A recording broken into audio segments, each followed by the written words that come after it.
Hello everyone.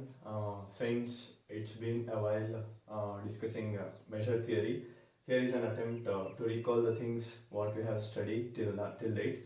Right, starting from the unit 1, we started with outer measure, then we move on to measurable sets and learned what the Lebesgue measure of a measurable set and a non-measurable set, and finally at measurable functions.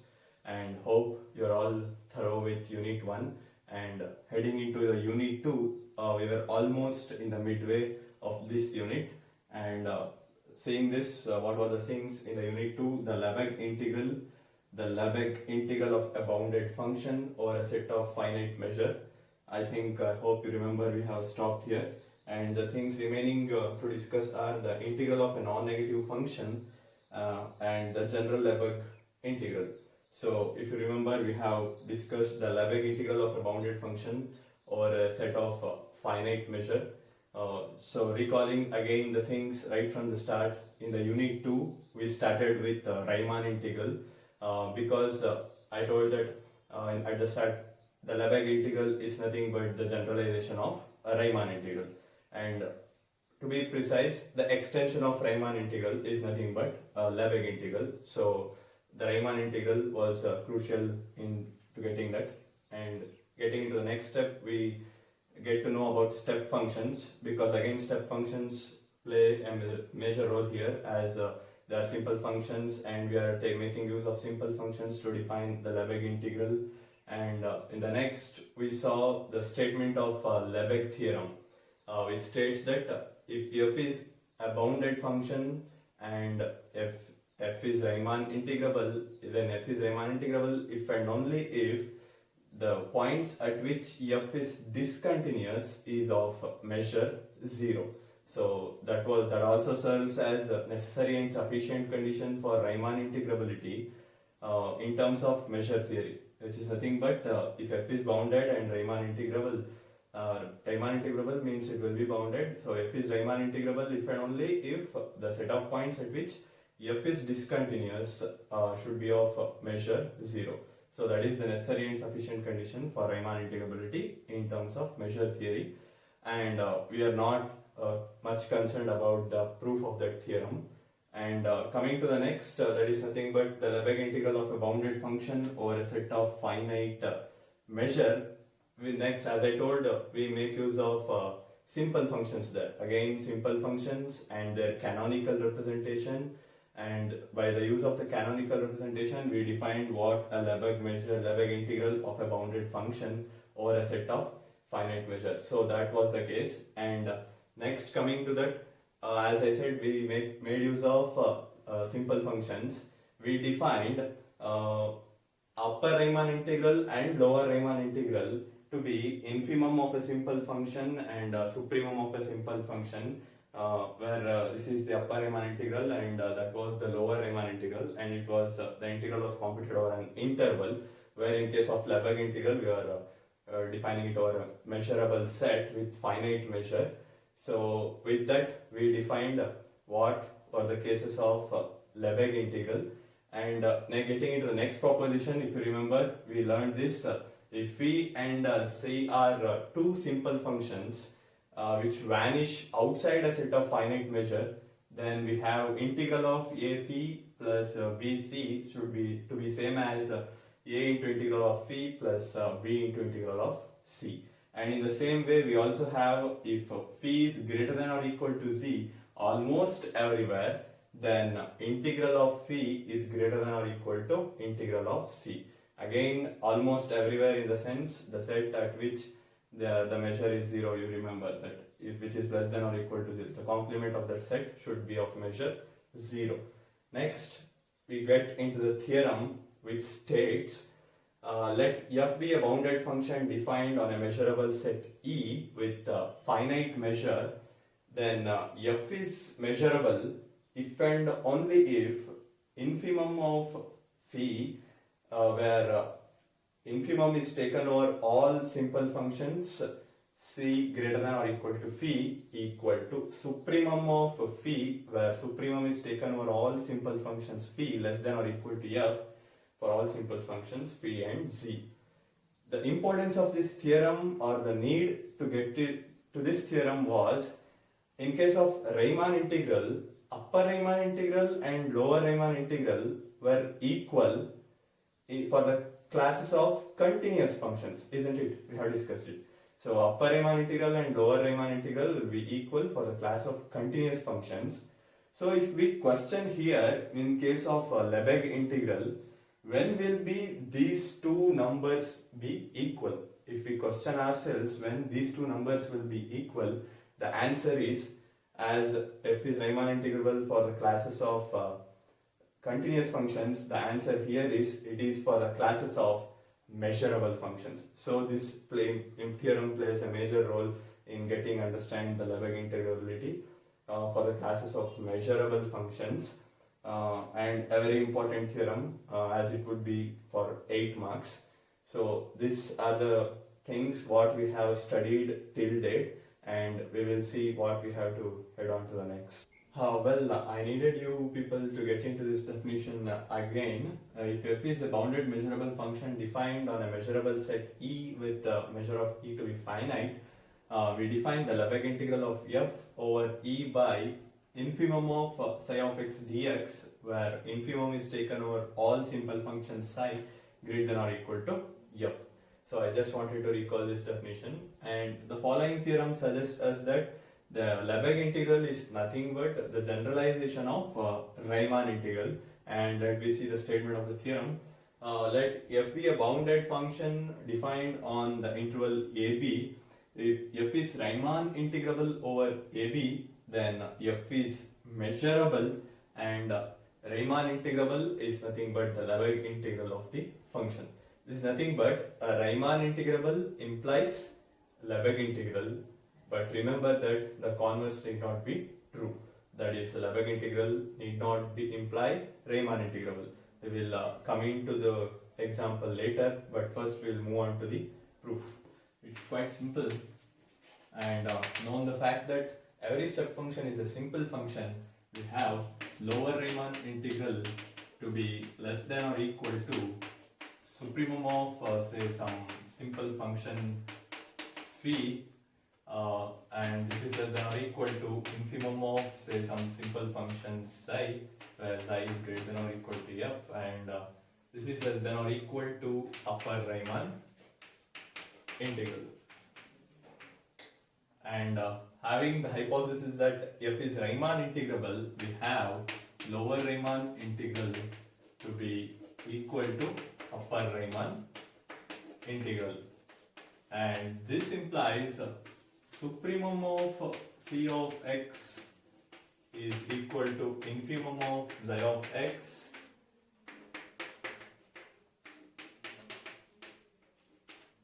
and this is equal by previous theorem if and only if f is measurable. So I can have Riemann integral to be equal to either of upper Riemann integral or lower Riemann integral. If I take it to be upper Riemann integral, this is nothing but infimum of psi of x dx, where infimum is taken over all psi greater than or equal to f, and this is nothing but the definition of Lebesgue integral of f. So this completes the proof, and as said before, Riemann integrable implies Lebesgue integral, but the converse need not be true. And let me look at the counter example. We'll construct a function f from 0, 1 to r and define it by f of x to be 0 if x is an irrational and 1 if x is an rational. We know that this is a well-known example for a function which is not Riemann integrable, and now we will show that this is Lebesgue integrable. And if a to be the set of all x in 0, 1 such that x is irrational, and b to be set of all x in 0, 1 such that x is an rational, along with a union b is nothing but the whole of the domain, and we get the Lebesgue integral of f over 0, 1 to be it is 0 into measure of A1 or A plus 1 into measure of the set B.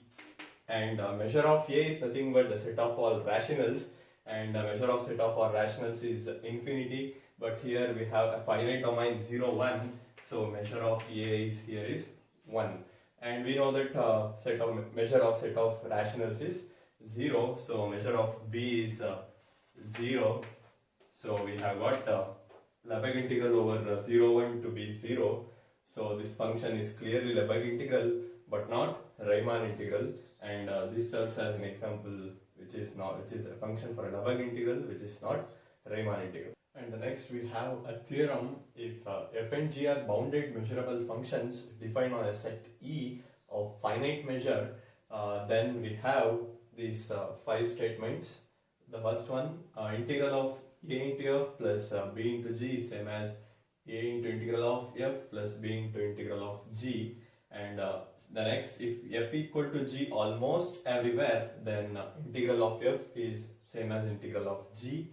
And the third, if f is less than or equal to g almost everywhere, then integral of f is less than or equal to integral of g over e, and hence mod of integral of f is less than or equal to integral of mod of f. And the fourth states that if a is less than or equal to f and less than or equal to b, then a into measure of e is less than or equal to integral of f is less than or equal to b times measure of e. This is a well-known one. And finally, if a and b are disjoint measurable sets of finite measure, then integral of f over a union b is same as integral of f plus integral of f over a plus integral of f over b. And I am going to prove only first two, and the next three are easy, and proof is left to you. Now for the first, to prove integral of af plus bg over e to be same as a into integral of f over e plus b into integral of g over e, and it's not a straight away proof. We'll prove it in two parts, in the sense for the first we'll prove a into integral of f is same as f over e, and then we will prove that integral of f plus g over e is same as integral of f over e plus integral of g over e.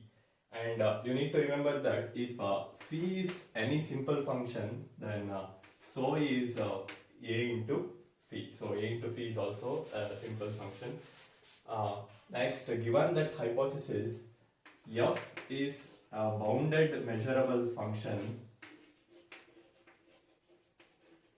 F is a bounded measurable function. We have integral of f over e to be infimum of integral of a simple function c, where infimum is taken over all simple functions c greater than or equal to f. So first we will prove this, and we will go on to next. Proving this, we have three cases to prove. The cases are a is 0, a is greater than 0, and a is less than 0. In the case 1, if a equal to 0, there is nothing to prove, clearly we are done. And in the case 2, if a is greater than 0, we have integral of af over e to be equal to infimum of integral of a into c, where c is greater than or equal to f, and this is same as a into infimum of integral of psi, and we know that this is nothing but definition of integral of f. And in the next case, for a to be less than 0, we have integral of af to be equal to supremum of a into simple function phi, where supremum is taken over all simple functions phi less than or equal to f. And we need to remember here again, given that f is bounded and measurable function, and we have for a measurable functions these two to be equal. So now I can replace this by infimum of a into c, where c greater than or equal to f, and in the last case we proved this to be a into integral of f over e. So this completes the first case, and we need to prove this now. In the next, I need to prove integral of f plus g over e is same as integral of f plus integral of g over e. For this, I will consider any two simple functions psi1 and psi2 such that f is less than or equal to psi1 and g is less than or equal to psi2. Then therefore we also have f plus g to be less than or equal to psi1 plus psi2. Next, by definition, we have integral of f plus g over e to be equal to infimum of integral of psi, where psi greater than or equal to f plus g. Therefore, we have integral of f plus g over e to be less than or equal to integral of psi1 plus psi2, and this is nothing but integral of psi1 plus integral of psi2. Therefore, from this equation we have f plus g to be less than or equal to integral of psi1 plus integral of psi2. Next, applying infimum on this side, we still have this equality to holds good. That is, this is infimum of integral of psi1 plus integral of psi2, and this is straight away by definition is nothing but integral of f plus integral of g over e. In the same manner, if I consider other two simple functions, say phi1 and phi2, along with the property that phi1 is less than or equal to f and phi2 is less than or equal to g, and on the same lines we have f plus g to be greater than or equal to phi1 plus phi2, and so by definition again integral of f plus g over e is greater than or equal to supremum of integral of a simple function v phi, where phi is supremum is taken over all phi less than or equal to f plus g, and therefore this implies integral of f plus g is greater than or equal to integral of phi1 plus phi2, which is same as integral of phi1 plus integral of phi2. Therefore, we have integral of f plus g over e to be greater than or equal to integral of phi1 plus integral of phi2. Next, again taking supremum on this side, we still have the equality to hold good. So this is nothing but by definition integral of f plus integral of g over e. So if I call this to be 1 and this has 2, by equation 1 and 2 it is clear that integral of f plus g is same as integral of f plus integral of g. So this completes the first statement of the theorem. Given f equal to g almost everywhere, to prove integral of f over e to be equal to integral of g over e. Given that f equal to g almost everywhere, this clearly implies that f minus g equal to 0 almost everywhere. So we have integral of f minus g over e to be the infimum of a simple function, say psi, where infimum is taken over all simple functions psi greater than or equal to f minus g. So now we will came to know about that f minus g is a non-negative function which is less than or equal to the simple function psi. So this clearly implies that psi is greater than or equal to 0 almost everywhere. Also it implies that integral of psi is greater than or equal to 0. Since integral of psi is greater than or equal to 0, we have infimum of integral of psi, where infimum is taken over all simple function psi greater than or equal to f minus g is also greater than or equal to 0. So this step suggests us that integral of f minus g over e is greater than or equal to 0, which is nothing but integral of f over e minus integral of g over e is greater than or equal to 0. On the same lines, we can prove that integral of f over e minus integral of g over e is less than or equal to 0. So together these two inequalities implies that f equal to g almost everywhere implies integral of f over e equal to integral of g over e. For the next we have a very important theorem, which is bounded convergence theorem. And before getting into the statement of the bounded convergence theorem, I need you to get into this note, and it states as follows. If fn is a sequence of Riemann integrable functions over an interval ab, and suppose fn of x converges to f of x uniformly on ab, then limit of integral of fn of x dx is same as integral of f of x dx. And the question here became that can we interchange the limit with the order of integration? And the answer was obviously yes, as here the case of convergence was uniform. So again, the question here in the bounded convergence theorem that was a need was arise was, can we interchange the limit with the order of integration? And here again the answer is yes, as by Littlewood's third principle, if you remember that we have studied in unit 1, as it states that Littlewood's third principle, every convergent sequence of Lebesgue measurable functions converges almost uniformly. That is, it uniformly converges almost. So by Littlewood's third principle, we directly imply the bounded convergence theorem, and we make use of that principle again in this proof. And let me look at the statement.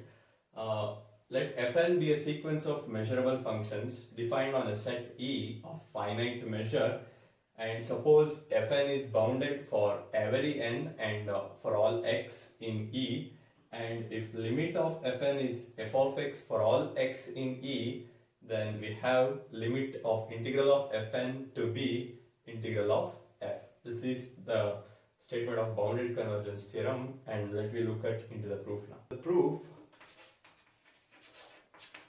let epsilon be any positive real, and as said earlier by Littlewood's third principle,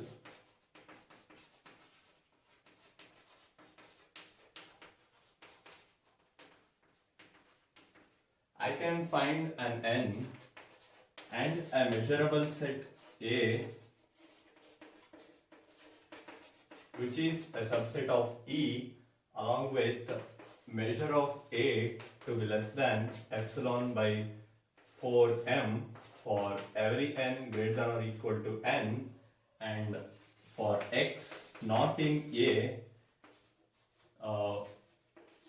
which implies mod of fn of x minus f of x is less than epsilon by 2 times measure of E. We will see that why those inequalities, and considering mod of integral of fn over E minus integral of f over E, this is same as mod of integral of fn minus f over E, and we know that this is less than or equal to integral of mod of fn minus f over E, and this is equal to integral of mod of fn minus f over E minus A union A. I have expressed it as a disjoint union, and again this is same as integral of mod of fn minus f over E minus A with integral of mod of fn minus f over A. Again we have this to be as fn of my fn minus f is less than epsilon by 2 times measure of E, this to be epsilon by 2 times measure of E, and we know that mod of fn, as in by a theorem statement, this is fn is a bounded function, so I take this to be bound by 2m. The previous step we had this inequality And by the definition of Lebesgue integral, we have this to be equal to epsilon by 2 times measure of E into measure of E minus A plus 2m times measure of A. And again, this is less than or equal to epsilon by 2 times measure, or strictly less than measure of E minus A, and we know that measure of A is less than epsilon by 4m, 2m into epsilon by 4m. So this is nothing but this is less than epsilon by 2, again this is less than epsilon by 2, which is equal to epsilon. So we ended at mod of integral of Fn over E minus integral of F over E to be less than epsilon, which suggests us that limit of integral of Fn over E is same as limit of F over E, which completes the